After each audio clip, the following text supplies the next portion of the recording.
इस्लाम में अभय मुद्रा, इस पर इस्लाम के विद्वानों का मत एक बार वो ले ले।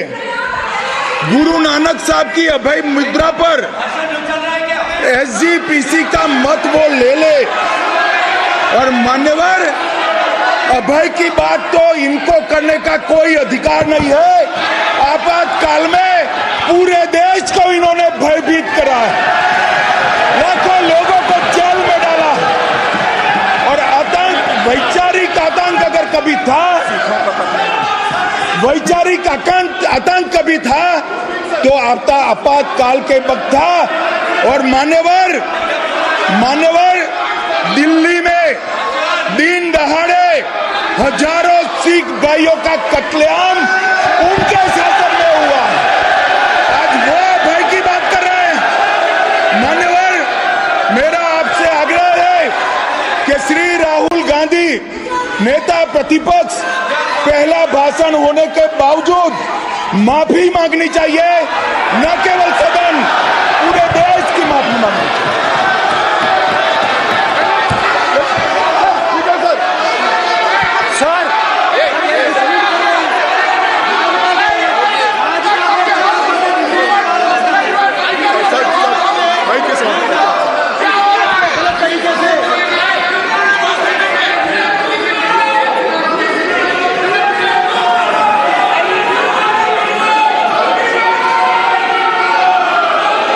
स्पीकर साहब,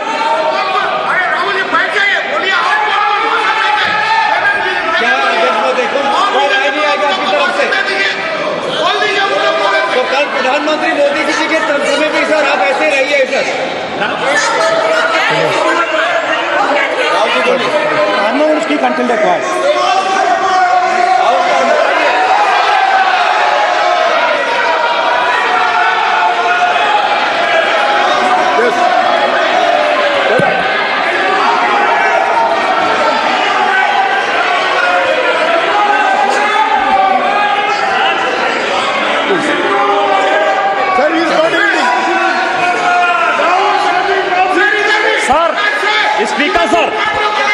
स्पीकर सर, ये संविधान की बात कर रहे हैं सर, और इसी संविधान का आर्टिकल 25 कहता है कि किसी भी धर्म के ऊपर कोई भी व्यक्ति किसी को हिंसावादी करार नहीं दे सकता है। और इन्होंने हिंदू का हिंसावादी कहा सर, संविधान का इन्होंने अपमान किया है, संविधान की झूठी दुहाई दी है, इनको माफी मांगनी चाहिए सर। ये आर्टिकल 25 है सर संविधान का, सर इनको माफी मांगनी चाहिए। आर्टिकल 25 जो है संविधान, और ये देश संविधान से चलता है, ये पार्लियामेंट संविधान से चलता है सर, इनको माफी मांगनी चाहिए सर। ये संविधान से ऊपर नहीं है सर, कांग्रेस संविधान से ऊपर नहीं है। आर्टिकल 25, कल्याण बनर्जी जी बताए आर्टिकल 25 क्या था? आप बताइए,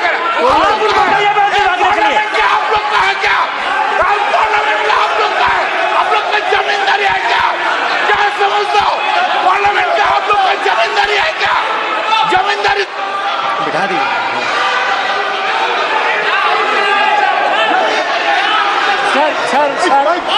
सर, स्पीकर सर, माने प्लीज एक मिनट देता हूं मैं आपको। हिंदू धर्म कहता है, एक मिनट प्लीज माने सदस्य प्लीज एक मिनट प्लीज। माननीय सदस्यगण, ये सदन की एक मिनट मैं दूंगा, अलाउ करूंगा आपको। माननीय सदस्यगण, इस सदन की एक गरिमा रही है और हमें संवाद चर्चा करते समय इस सदन की गरिमा को रखना चाहिए। और ऐसी कोई भी आपत्तिजनक बात जो पूरे समाज के पर विषय हो, कम से कम प्रतिपक्ष के नेता को बोलते समय ध्यान रखना चाहिए।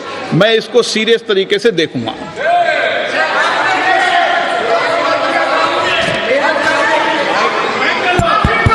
सर, अगर आप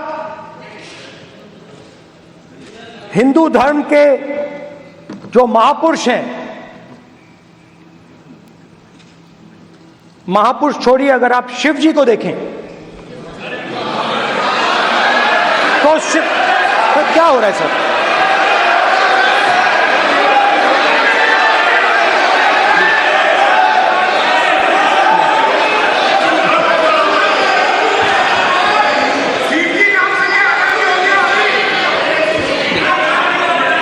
अगर आप शिव जी को देखें तो उनकी इमेज से आपको पता लगता है कि हिंदू डर नहीं फैला सकता, हिंदू हिंसा नहीं फैला सकता, हिंदू नफरत नहीं फैला सकता। और बीजेपी 24 घंटा नफरत, हिंसा, नफरत, हिंसा, नफरत, हिंसा। स्पीकर सर, कहां तक इन्होंने डर फैला दिया है?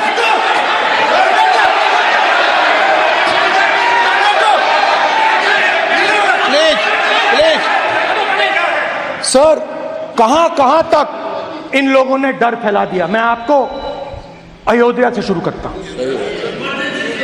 सर नमस्कार।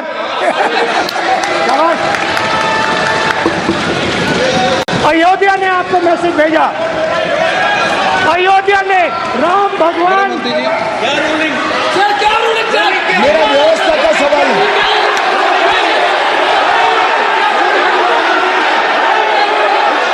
इस सदन के नियमों की पुस्तिका, इससे कुछ सदस्यों को क्या मुक्ति दे दी गई है?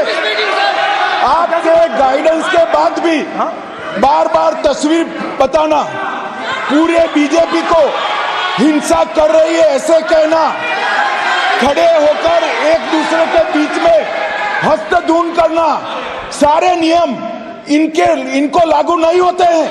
नियम मालूम नहीं है तो ट्यूशन रख ले साहब, सदन इस तरह से नहीं चल सकता है। ये सदन, मेरा आपसे आग्रह है कि ये सदन ऑर्डर में रहना चाहिए, नियमों के अनुसार रहना चाहिए। ये हम सभी सदस्यों का आपसे विनंती है। ठीक है सर। एक मिनट प्लीज। माननीय सदस्यगण, आप ही किताब राम बताओ। भगवान की जन्मभूमि ने अपेक्षा करता हूं कि अपन इसके नियम प्रक्रिया चले। नो, सब चले। नो, आपने बताया था नियम। नो,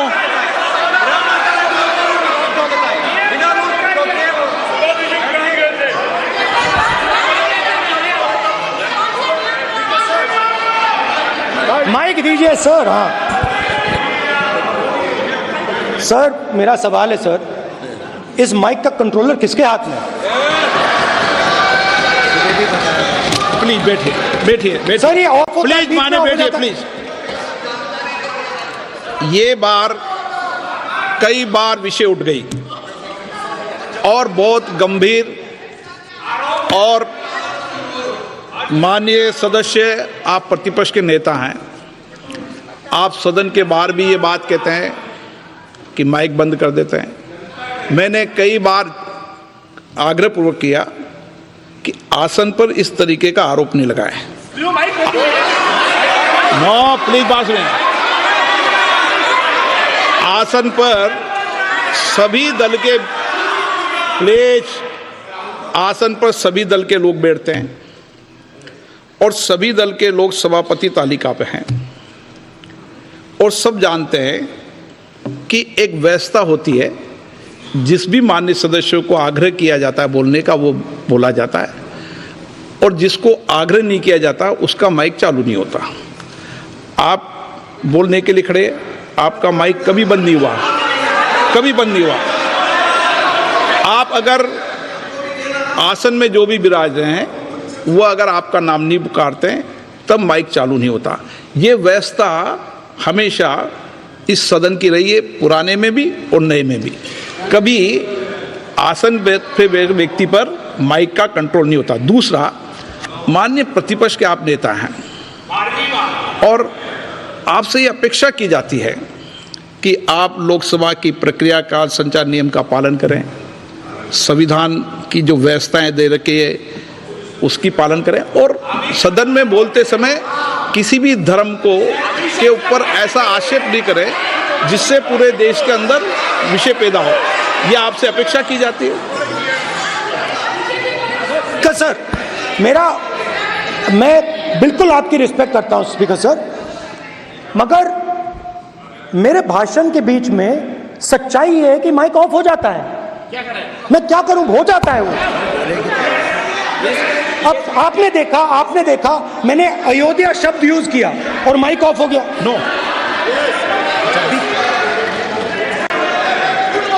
अरे ये प्रधानमंत्री मोदी जी के टाइम में आधा आधा कह रहा है क्या?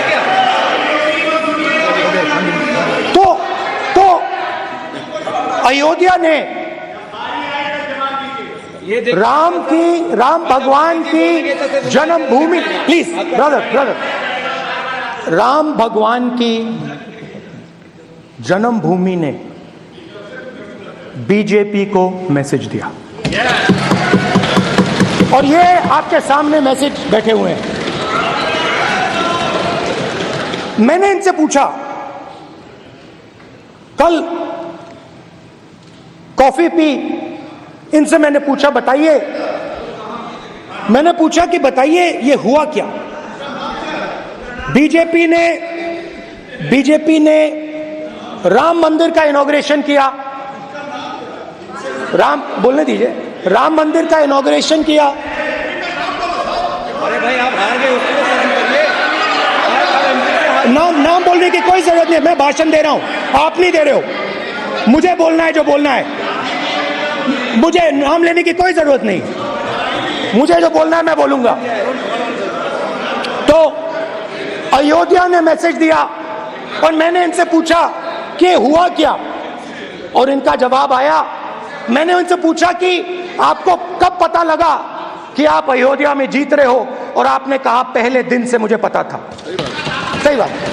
और मैंने कहा ये क्या हुआ, उन्होंने कहा राहुल जी अयोध्या में एयरपोर्ट बना, अयोध्या की जनता से जमीन छीनी गई और आज तक उन्हें मुआवजा नहीं मिला है। उन्होंने कहा, सही बात, उन्होंने कहा कि अयोध्या में जो भी छोटे छोटे दुकानदार थे, जो भी छोटी छोटी बिल्डिंग्स थी, उन सारों को तोड़कर गिरा दिया गया और उन लोगों को सड़क पर कर दिया गया। इन्होंने यह भी कहा कि अयोध्या के इनॉग्रेशन में अयोध्या की जनता को बहुत दुख हुआ, क्योंकि इनॉग्रेशन में अदानी जी थे, अंबानी जी थे, मगर अयोध्या का कोई नहीं था। और ये कारण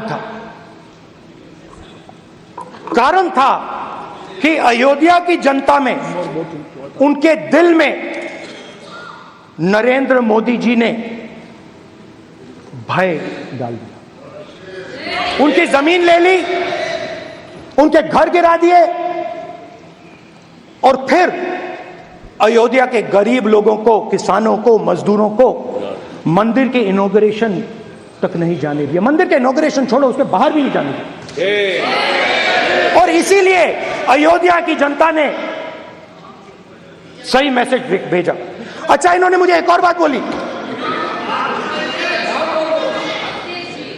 3 बार इन्होंने कहा कि 3 बार नरेंद्र मोदी ने टेस्ट किया, 2 बार, क्या मैं अयोध्या से लड़ जाऊं? और सर्वेयर्स ने कहा अयोध्या में मत लड़ जाना, अयोध्या में मत लड़ जाना, अयोध्या की जनता हरा देगी। और इसीलिए प्रधानमंत्री वाराणसी गए और वहां बच के निकले।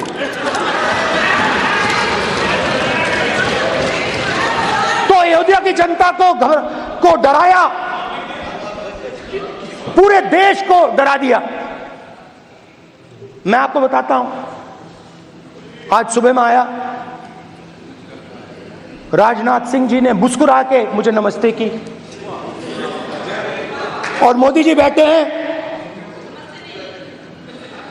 मुस्कुराहट नहीं, सीरियस,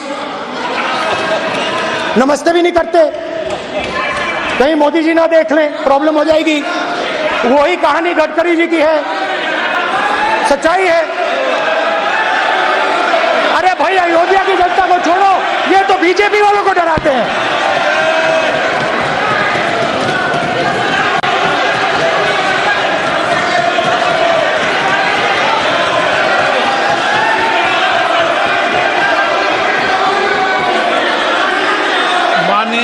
सर क्या है? माननीय प्रतिपक्ष के नेता, एक मिनट, माननीय प्रतिपक्ष के नेता, आप सदन के वरिष्ठ नेता हैं। मेरा आपसे आग्रह है कि राष्ट्रपति अभिभाषण पर डिबेट हो रही है, इसकी गरिमा, राष्ट्रपति अभिभाषण की गरिमा रखे ना। ये तो अपेक्षा आपसे सब करते हैं कि आप राष्ट्रपति अभिभाषण पे बोले, नीतियां पे बोले, कार्यक्रमों में बोले। अब व्यक्तिगत रूप से नहीं, अगर आप ये उचित मानते हैं क्या? स्पीकर सर, ये उचित है? अगर आपकी पार्टी इसको उचित मानती है तो मुझे कुछ नहीं कहना। स्पीकर सर, माननीय अध्यक्ष जी, लोकतंत्र ने और संविधान ने मुझे सिखाया है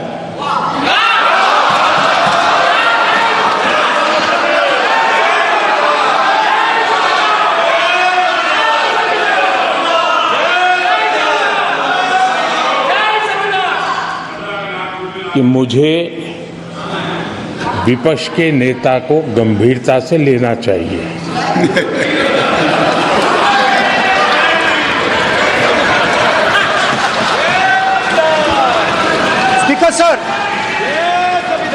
स्पीकर सर, आपने कहा कि डिबेट प्रेसिडेंट्स एड्रेस पे होनी चाहिए। ये जो मैंने किया है, अनुराग ठाकुर जी ने अयोध्या की बात की थी, अनुराग ठाकुर जी ने सनातन धर्म पर आक्रमण की बात की थी, इसीलिए मैंने ये किया है। मैं दिखाना चाहता हूं कि अयोध्या में क्या हुआ, अयोध्या की सच्चाई क्या थी। प्रेसिडेंट्स डिबेट में उन्होंने बात उठाई थी, मैंने बात बंद की है। प्रधानमंत्री जी को असली लगी अयोध्या के बाद असली लगी, डर फैलाया और ऑपोजिशन का रिस्पांस, एक साथ मिलकर भारत जोड़ो यात्रा, सारे के सारे ऑपोजिशन, पूरा देश एक साथ मिलकर कन्याकुमारी से कश्मीर तक चला। और जो आपने डर फैलाया, उसके बारे में यात्रा में बहुत कुछ सुनने को मिला।